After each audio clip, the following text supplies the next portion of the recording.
Доброе утро, мои родные друзья. Я всем желаю здоровья. Вот так и деревья, как люди, могут неожиданно сломаться. Это последняя запись на личной странице поэта, сделанная 16 марта. Через несколько дней его не станет. Каждое утро Роберт Миноли начинал с приветствия всех в Инстаграм. И кого знал лично, и с кем вовсе был незнаком. Для него это было неважно. Он всех называл «мои любимые читатели», «родные друзья». В последние годы Роберт Миноли настолько хорошо освоил современные способы передачи информации, что все его новые стихи прямо из первых уст моментально разлетались в социальных сетях. Сандугачлар сыры узды. Алар кинәт юкка чыкты. Бүген аккыш күлендә. Тик кайтавазлар гына кабатлана күңелдә.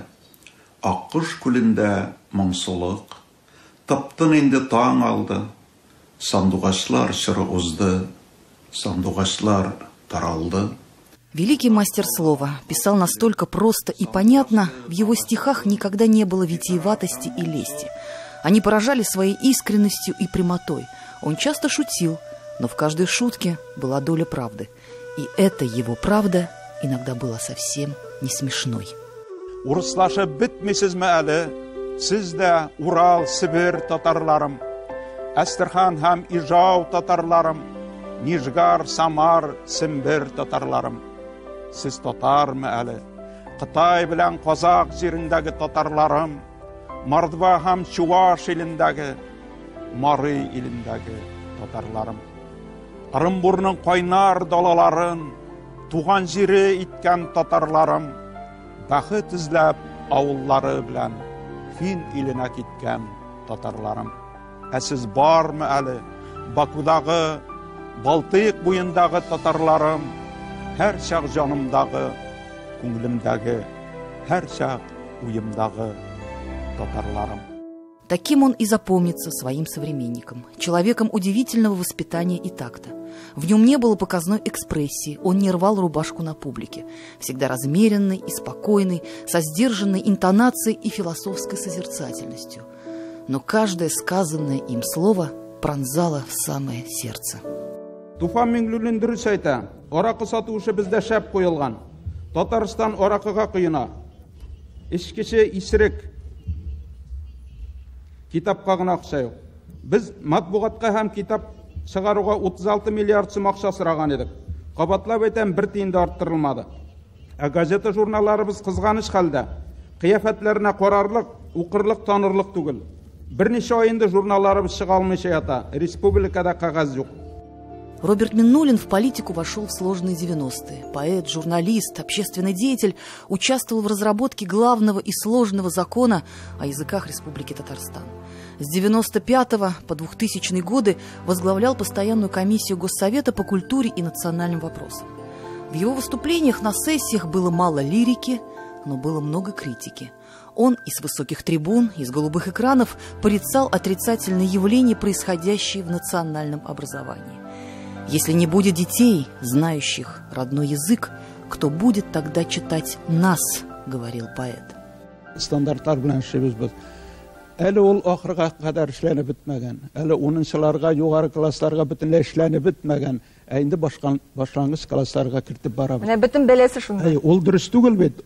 Уларны бөтен килешләп бетерергә кирәк. Халык сөйләшүенә чыгарырга кирәк. Бөтенебез бергә хәл иткәч кенә. Дети в его творчестве – тема отдельная, благодатная и самая любимая. В 1992 году за книгу «Самое большое яблоко в мире» поэт был удостоен международной литературной награды почетного диплома имени Ганса Христиана Андерсена. Его имя навсегда занесено в почетный список знаменитого сказочника.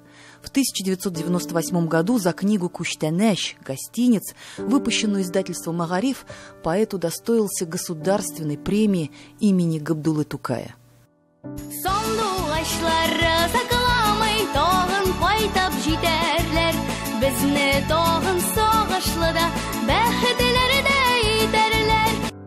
Судьба была к нему благосклонна. Он рано стал знаменитым и вошел в золотой фонд татарской литературы.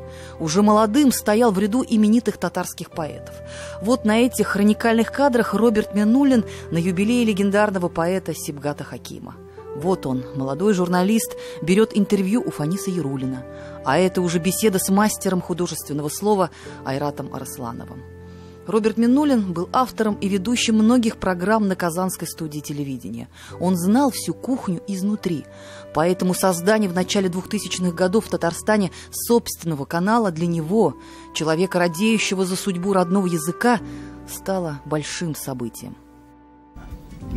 Татарстан жаңа ғасыр телевидениесінің барлыққа келуі ол біздің татар дүниясында, Татарстан Республикасында, біздің рухи тұрмышыбызда ниндейдір бір русша айтканда нәрсе деп айтам енді. Прорыв. Его любили и боготворили, его любят и боготворят. Он называл себя народным поэтом, потому что сам вышел из народа. Для татарского народа его уход стал большой утратой. Таких людей на свете больше, наверное, не осталось. Он был светлый, яркий, солнечный, добрый, отзывчивый. Просто слов нет. Таких людей больше нет. Он был всегда юморной, как говорится. И вот последний раз мы виделись на марафоне книги. Он уже чувствовал, что приближается. Если вот сказать, что кто такой Роберт Миннуллин, вам ответит 7 миллионов татар. Минимум. Все хорошие отклики будут. Потому что его творчество достигло всего. Но он был однажды, он все-таки скромный был. Вот это его не отнять от него. Мы немножко хвастуны, ведь, а он никогда не хвастался. Роберт Миннуллин был сегодняшний день гигант. Гигант, поэт. Он всегда сказал, детская литература, без детских литератур, сами знаете, литературы не бывает. Поэтому он работал, не щадя себя. Знаете, он великий, в то же время он очень простой, очень доступный, очень просто человек, но человек с большой буквы. Друг, товарищ, брат, зритель. Простой парень, деревенский, в то же время очень деловой деятель государственного масштаба даже. Очень любил свою родину, свою маму, свой язык родной, свой народ. Жизнь любил.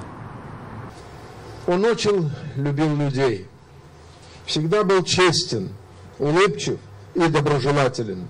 Таким и останется навсегда в нашей памяти. Знаю, они еще живы. Вздыхает листвой шевеля мои постаревшие ивы, седые мои тополя. Его тополя – это образ родины, образ родного дома. Роберт Миннуллин рос без отца, но всю свою жизнь он будет благодарить и воспевать в стихах свою маму, которая в одиночку подняла на ноги детей.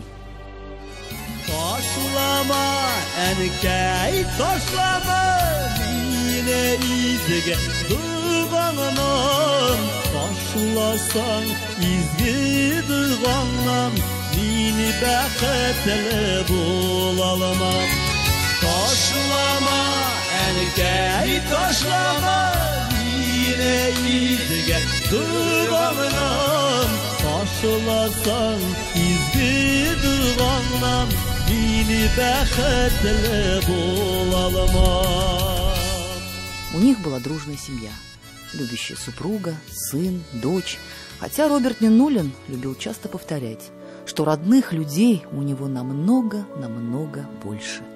«Все мои читатели – это моя вторая семья», – говорил он. «Только кто скажет нам теперь доброе утро, мои родные?» Ильзир Юзаева, Зарина Ахметова и Марат Зайдуллин. 7 дней.